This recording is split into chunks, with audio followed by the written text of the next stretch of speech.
কিন্তু এখন অনুরোধের পালা শেষ। সেই অ্যাপসে আপনারা যে কেউ কমপ্লেন করতে পারেন। স্বাস্থ্য, সম্পত্তি, ইঞ্জিনিয়ারিং সকল বিভাগকে নিয়ে আমি এখানে হাজির হয়েছি।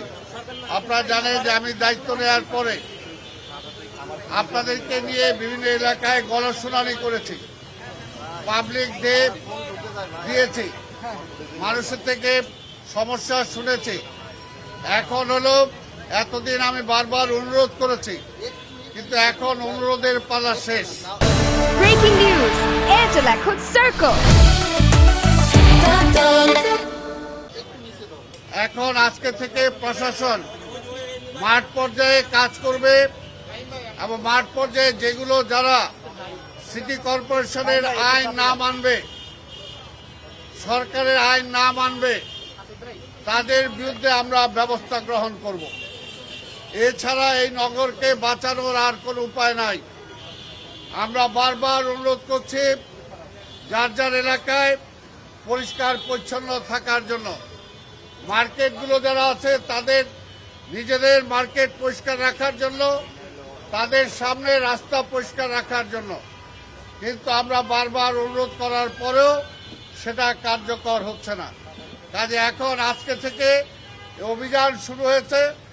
এখন থেকে মোবাইল কোর্ট চলবে এবং যে সমস্ত জায়গায় ব্যত্যয় ঘটবে তাদেরকে আইনের আওতায় আনা হবে, তাদেরকে ফাইন করা হবে। কিছু কিছু জায়গায় যদি প্রয়োজন হয় তাহলে যে ব্যবসার জন্য ক্ষতি হচ্ছে সেই ব্যবসার দরজা পর্যন্ত আমরা বন্ধ করে দিতে বাধ্য হব। আমরা আপনাদের মাধ্যমে আবার ঢাকাবাসীকে জানাতে চাই, আপনারা প্রত্যেকটা ক্ষেত্রে, যেমন আমাদের ট্যাক্সের ক্ষেত্রেও মার্কেটে যারা ট্যাক্স দেন নাই, যারা লাইসেন্স নেন নাই, মার্কেটে আমাদের লোকজন যাবে। যদি লাইসেন্স না করে থাকেন তাৎক্ষণিক রিভিউ করা হবে।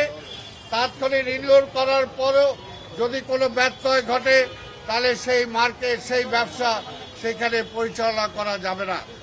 আমি আপনাদের এর আগেও বলেছি, আমরা বারবার 5 মাস ধরে আমি সবাইকে অনুরোধ করেছি, সবাইকে বিভিন্নভাবে অনুরোধ করেছি যে আপনারা সহযোগিতা করেন নগর সিটি কর্পোরেশন যাতে ঠিকমতো কাজ করতে পারে।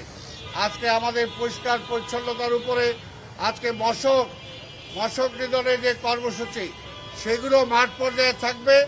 আমার কথা হলো আমরা অ্যাপস দিয়েছি, সেই অ্যাপসে আপনারা যে কেউ কমপ্লেন করতে পারেন। কোথাও যদি কোনো কাজের ঘাটতি থাকে, কোথাও যদি আবর্জনা থাকে, ময়লা থাকে, সেটা আপনারা আমাদেরকে জানাবেন।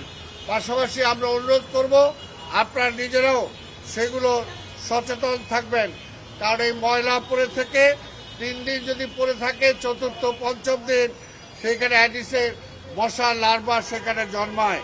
কাজে আমরা চাই সবাই সচেতন হন, আর যারা ট্যাক্স দেন নাই তাদেরকে ট্যাক্স দিতে হবে, নাহলে মোবাইল কোর্টের আওতায় আপনারা পড়ে যাবেন।